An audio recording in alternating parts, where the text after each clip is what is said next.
I'm Jonathan Horstman, I'm John Van Duzen. and we're the founders of the Food is Free Project, which basically exists to strengthen communities through education about small-scale urban agriculture, using drought-tolerant techniques and using as many salvage materials as possible. Try to start conversations about waste and consumption and being able to share resources to really empower each other to live a more fulfilled, true version of life. So it started out January 2012. We just put in a little front yard garden out here in front of our big 6-foot tall privacy fence, and it's just kind of spawned from those interactions with neighbors that would walk by with their dog. We had our hands out in the garden. When there was a sign saying that this food is free.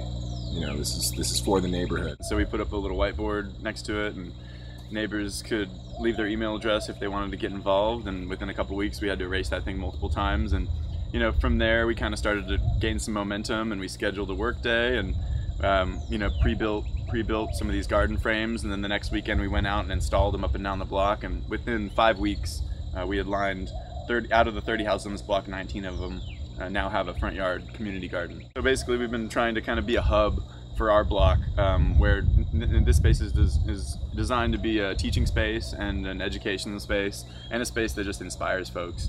We envision having weekly potlucks here. We're hosting movie nights, just creating a space where neighbors can interact and get to know each other. And it doesn't mean you have to be best friends with everyone on your block.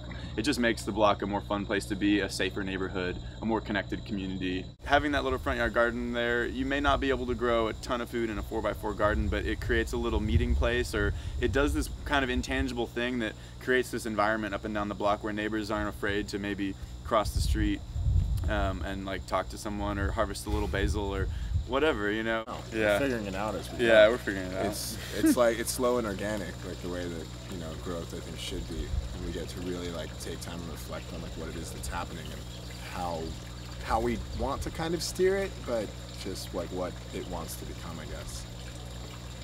Our biggest following is online. We have about 15,000 or so folks following us on the internet. So we've had about 75 cities that have said, I want to start a Food is Free project or something similar.